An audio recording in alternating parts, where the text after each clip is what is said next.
Hey guys, what's up? 8 Ball Sports here, and it's been quite some time. The last video I uploaded was a Nashville Predators and Chicago Blackhawks Game 1, a post-game analysis and review. Obviously, I mentioned that I was a Preds fan. I'm a Preds fan. Game 6 is tomorrow. I'll get more in that, as you can see by the title, what this video is, but that was the last video I posted. That's been a month and a half now. So I apologize for the lack of uploads. I've been real busy, end of school, start of summer, a real busy time, baseball season as well. If this is your first video, I'll go ahead and go through the teams I like so that if it does seem I'm biased to any teams. I'm an Ohio State college football, college basketball fan. My dad lived in Ohio when he was growing up, and he was an Ohio State fan. He passed that down to me. My brother goes to school in Boston. I'm a St. Louis Cardinals because I live in Tennessee, and that's kind of the closest team we have. The Braves, but when I was growing up, the Braves were terrible, so I went with the Cardinals. So, and then again, my brother goes to school up in Boston, so kind of become a Red Sox fan. And then hockey-wise, since I live in Tennessee, I am a Nashville Predators fan, and what other sports? I guess NFL Titans fan. All right, so an NBA Grizzlies fan. That's about all I have to say about that. I think I've covered every sport. So this is the first sports podcast on the channel, and I hope that I can do one of these weekly. Now, I've made a lot of goals on this YouTube channel in the past, and I've been unable to keep them. So I hope that I'm going to do this, but I'm not going to make any guarantees. We'll see how this first one goes. This video could go terribly, but basically what I'm going to do is just talk about what happened in sports this week. Now, it's a shame that I don't actually have another person with me, because obviously then we could bounce opinions off each other, but you're going to be my other person. So leave what your opinions on any of the topics I talk about down in the comments section down below. So the first sport we're going to cover is the NFL, and the first thing that happened was Dennis Pitta has a possible career-ending injury to the hip. He had surgery on it. The Ravens released him, and it really sucks if it is a career-ending injury. Yeah, you always hate to see a player go out because of injury, and it would stink if his career ended by that. I did pick him up in fantasy a couple years ago, and he was a solid pickup for me. He's a decent tight end, nothing too special, but you hate to see any player end his career because of an injury. Ex-NFL receiver James Hardy, I believe James Hardy III, he was found dead in a river this week. Obviously, really sad news in Indiana. He went to college at Indiana, was an all Big Ten receiver, I believe in 2007. I looked up more about him when I heard the news. So obviously, prayers and thoughts go to the family of James Hardy III, and obviously, I don't really know the circumstances around his death, but just prayers with his family. Taylor Decker, as an Ohio State fan, I watched Taylor Decker, was a great offensive lineman for us. He's out 4 to 6 months with a torn labrum. Now for the Lions, it's kind of a big loss. Lions struggles the past couple years have been offensive line, protecting Matthew Stafford, and they just lost their first-round pick, offensive lineman from last year for the start of the season. Now 4 to 6 months, it really just depends on how long that is. If it's 4 months, doing some quick math here, he'll probably only be out for the first couple weeks. 6 months, he could miss a little over half the season, or more. I mean, 6 months would put him at the end of December, which would put us right at playoffs. So, when playoffs are about to begin. So he could miss basically the whole season with this injury. But if it's 4 months, first 3 weeks, 4 weeks, and he'll be back, maybe that may be terrible math. Probably is. Tell me down in the comments if it is. But as an Ohio State fan, I hate to see anyone get injured, but especially an Ohio State player. DeAngelo Williams, former NFL running back. I assume he's retired. I never actually really heard that he was retired, but considering that he is he's not necessarily beginning a career, but he's making his debut in professional wrestling, which is going to be an interesting transition. Now, by professional debut, I don't believe he's going to be around very long.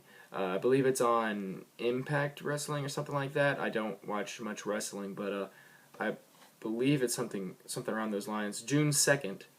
June 2nd? Yeah, I think I meant to write July 2nd, considering June 2nd was 8 days ago from this one being recorded. But I guess it'll be interesting. I think it's going to be like when I did kind of keep up with wrestling Stephen Amell. I didn't actually watch this, but I know he got involved. But it's not like they're gonna stay. So I highly doubt D'Angelo Williams will stay a WWE or a Impact Wrestling member of the roster. But it'll be interesting to see how he can do in his debut. Should be fun. And last news. Now I did just go over big news, so you're probably gonna say, well, what about this? What about that? I'm doing the things that I thought I should talk about. If there's anything I should have talked about that you think I should have, then be sure to tell me that down in the comments below. And I'll be sure to cover it. Des Bryant recruited Darrelle Revis. This happened today, June 10th, saying on Twitter, at Darrelle Revis, Dallas, I promise you are going to love what we got going on around here. Your attitude fits our culture. Waiting. So, what exactly, I don't know. Darrelle Revis is an interesting player. Obviously, a lot of stuff, I guess I was going to put it, happening around him the past couple months, this off season. He's a really solid football player. He's definitely lost a step.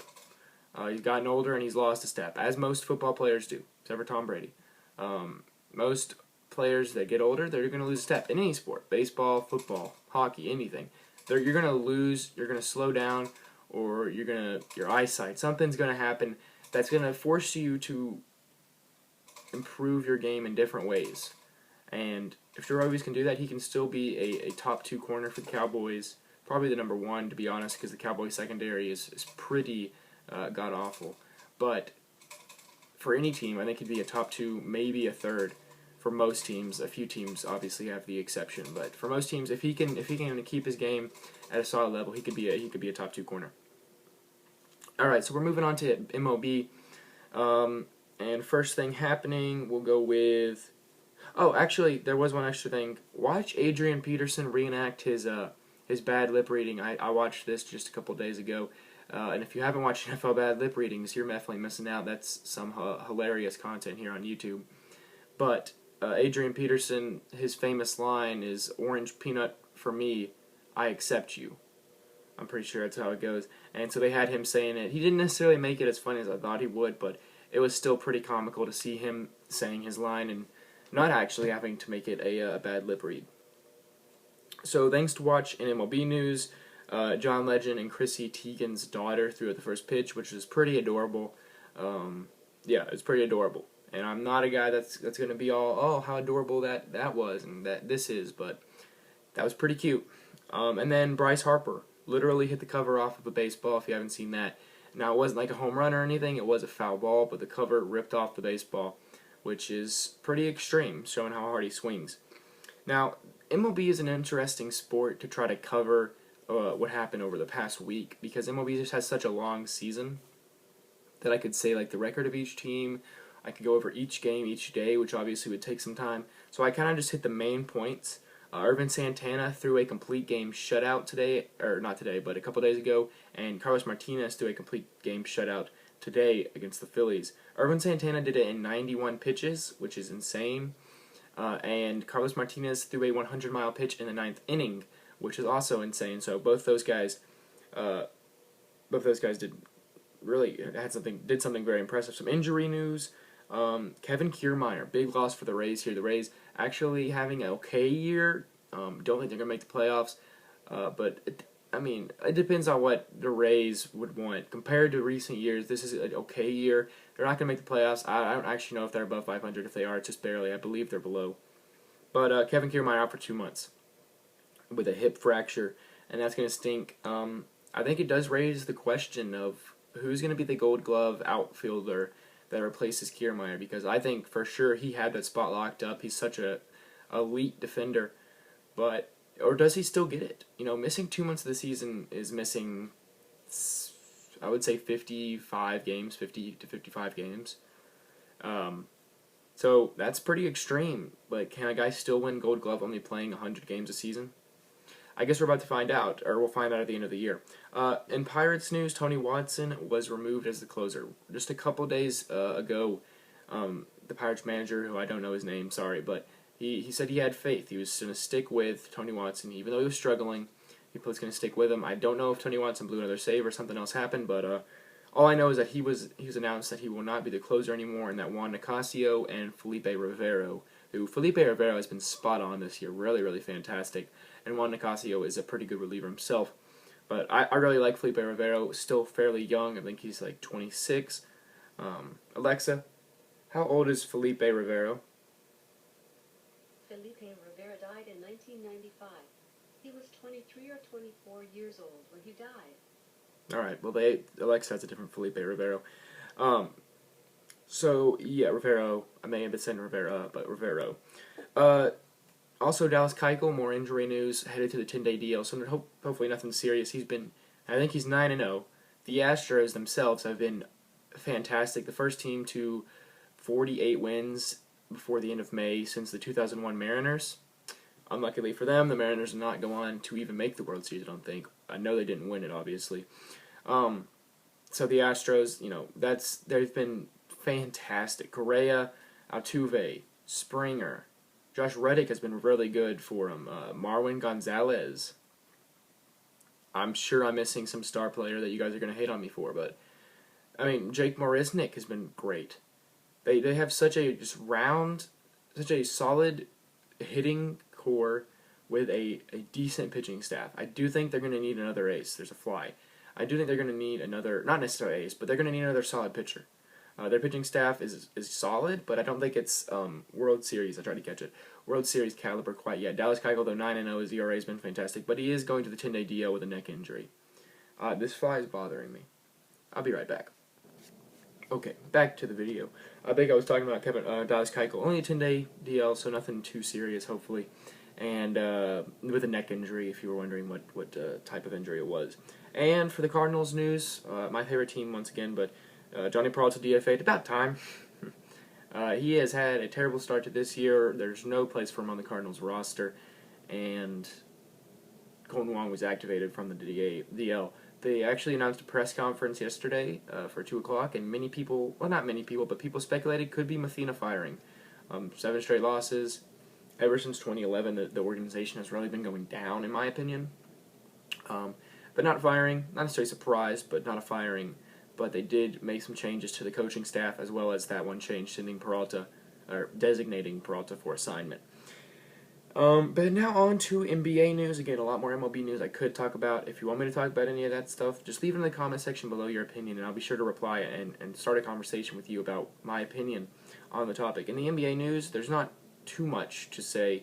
This is a really tough time for sports with no football, because there's college football, high school football, NFL football, arena football, for goodness sakes. There's so many different types. Now, I could be talking about AAA baseball, but people care about college and NFL football. And when that's not happening, you're going to have to talk about off-season news like I did. NBA, the playoffs, there's only 2 teams left. Not much is happening. It's not the off-season yet. So the Warriors have a 3-1 lead, which is funny. If they blow a 3-0 lead, the jokes will never stop. They'll go year-round. Till next year when the Warriors probably make the finals again, and we'll have to see if they blow a lead or not. Who the heck knows? But if they blow this 3-0 lead, I myself will laugh. I'm not a Warriors fan. I'm not really a Cavs fan. The Cavaliers have showed support for Ohio State in the past. If I had to root for a team, I'd probably root for the Cavs. I almost said for LeBron James, but basically for the Cavs. Although, honestly, it's more of because I want the underdog to win, and no doubt in my mind they're the underdog. Even though they're defending champs, no doubt they're the underdog. And also, if you haven't seen it, Cavs fans chanted Russell Westbrook when Kevin Durant was shooting free throws, which is I found that pretty funny. I don't know. I think he made the free throw, so it didn't really affect him, but smart. That's smart by the fans in Cleveland. I hope this video goes to be about 25 to 30 minutes long. Not going to be a long podcast because I don't really have too much time. Right now it's late, and also I don't have really anyone else to talk to, so I kind of just have to keep myself talking and finding new things to talk about. In the NHL news, the Penguins have a 3-2 lead over the Predators. I mentioned earlier, the Predators are my favorite team. I got real into hockey mid-season this year. I went to a game, and I actually watched every game from the All-Star break past that the Predators played. Now, I didn't necessarily watch them all the way through, or I didn't watch all of them live, but I did watch. I recorded them and watched the games after.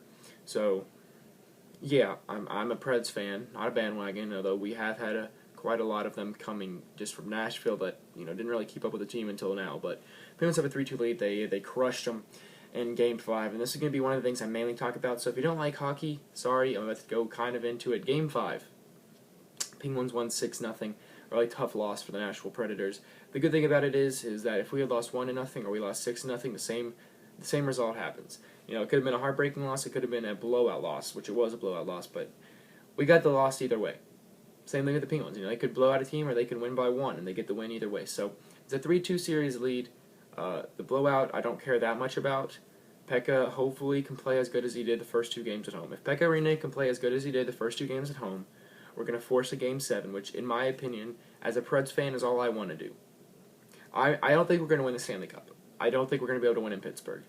But as the 16th seed, as most people are calling us, which I personally dislike, there's no such thing. There's 8 seed, and there's 1 to 8, 1 to 8 on each side. So yes, we were the lowest team with the points, but we were an 8 seed. So the 8 seed from the Eastern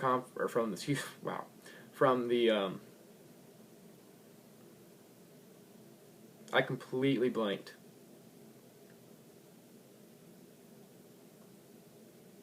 Game 5. Wow, I am the Predators. This 16th seed, there we go. The 8th seed, they made it all the way. They're facing them. I think it's already enough of a story. Hopefully we can build off this playoff run. I don't think we're going to win the Cup. If we win the Cup, I'd go crazy. I'm real enthusiastic about sports. Obviously, it's why I have a channel dedicated to sports. Very enthusiastic about Predators hockey, so I'd love to win the Cup, but I don't think it's going to happen this year. Hopefully, though, we can take momentum from this year, go maybe not be the 8th seed next year, and make it to the Cup final and win the next year. In college football news, actually, I'm not done talking about NHL. That's my fault. Also, the Crosby Subban banging his head onto the ice. I don't think Crosby should be suspended. I'm not one of those crazy Predators fans that are shouting for that. I definitely think there should have been an extra penalty on Crosby. No matter what it was, both players were holding. Yes, I can agree with that. Subban was holding Crosby. Crosby was holding PK. But when PK was continuously having his head smashed into the ice, that has to be an extra penalty. And the refs, I think the entire series have been letting a lot of things slide. The entire Predators-Ducks series. Now, that that series was going to be physical. We all knew that. But they let a lot of bad penalties that were no calls. I'll be the first to admit that the Predators have been a kind of a dirty team since the Ducks. Starting the Ducks series, we knew we had to be dirty, not necessarily dirty, but we knew we had to play physical against them, and we've taken that into the Pittsburgh series. We've cross-checked a lot. That's the main one for me. We've cross-checked a lot from behind, but I don't know. The refs have let a lot of things go. A lot of things on us and a lot of things on them. That's just one. When a ref is standing there beside you, beside the thing happening, I don't care if he was looking at it or not, the guy's down there on the ice. And you could see him tell them to go. You could see him waving his arms telling them to go, which means he definitely knew that they were there, and that if the puck was over here and it was going that way, which it was, there's no reason for that he should be looking at the puck. He should be trying to get these guys up. And you don't just go like this and not look at them. So, in my opinion, he definitely was. A ref had to see that. There's 4 refs on the ice. One of them had to see it. One of them had to call an extra penalty on Crosby. That's the end of my take there. Colton Sissons did not get suspended, which is rightfully so. If you're a Penguins fan shouting that he should have, then you're also ridiculous. They were cross-checking back and forth, which, in my opinion, you call it after one cross-check. You can send them both to the box. It's already a blowout. Send them both into the locker room. Boom. Problem solved. Both of them get a penalty, minor penalty, and you just play on 5-on-5, offsetting penalties. But instead, you let him go at it where it's bang, bang, bang, bang. He slips. Olimata slips. I don't want to, he slips. Sissons is looking this way. He's looking to the right. If you look at the video, he's looking at the puck, like you're supposed to do. And so he goes back, because, they were going back and forth. He goes back for his push. Olimata had slipped and fallen, or was slipping, and in the action, he hit him in the face. So no suspension should have been due out there, and nothing was. So also, Flyers signed. I'm not even going to try to pronounce his name. I did see somewhere that his nickname was Ghost. If you're a Flyers fan, I'm just going to call him Ghost. to a $27 million over 6 years. Pretty good money. I've only gotten into hockey this year. So knowing all these star players, especially for teams that didn't make the playoffs, I don't know. So if he's a good player, he's a good player. If he's not, he's not. Yeah. College football news, really only one big thing happened, and that is Bob Stoops retired.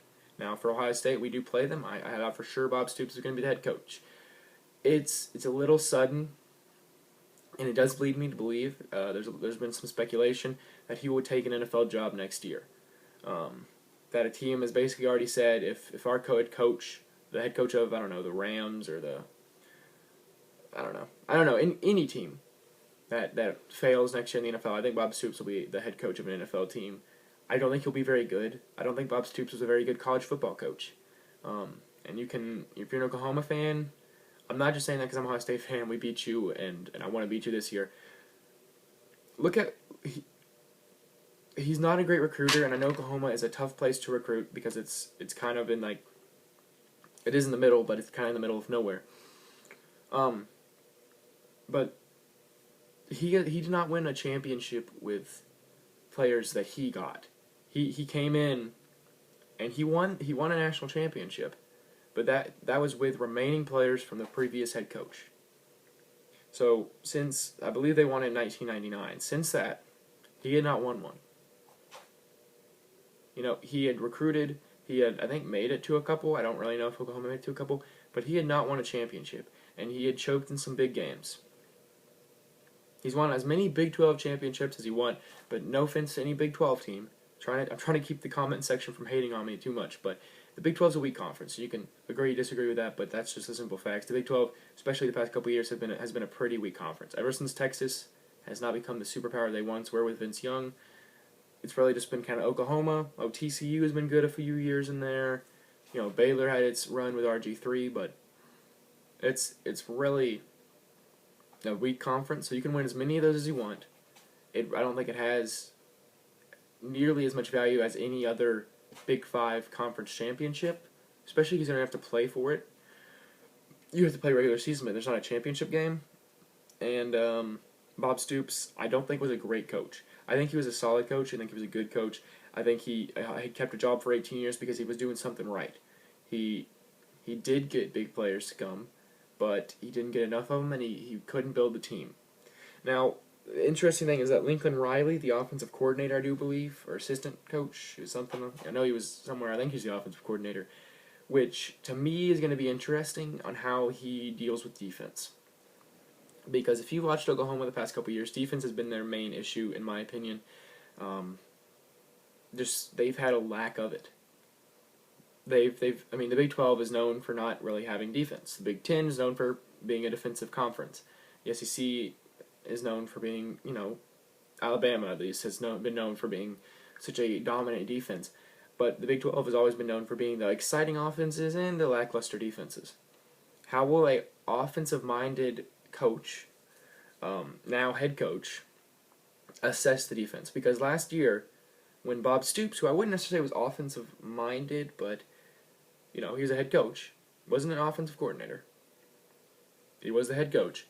And against Ohio State, I hate to bring up the game if you're an Oklahoma fan, but, your defense did not look good.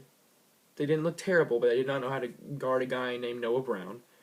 Your corners are lackluster. No offense to any of your corners. I'm trying to keep the peace. But, yeah, your offense has lost some players. It's going to be interesting. I'm not saying a rebuild or anything, but I'm seeing Oklahoma go 8-4, 9-3 next year with a loss to Ohio State. I know I'm going to predict my team to win every game, and that's just what normally you do with your team. You can say, well, I don't think they're going to win, but deep down, you hope they win. And I hope my team wins every game. I think we can beat Oklahoma, and I think we are going to beat Oklahoma. I think Oklahoma lose maybe to Texas or Oklahoma State in one of the rivalry games, and then to TCU or Baylor, just they lose to them. And then maybe they lose 2 of those, so not 8-4, 9-3.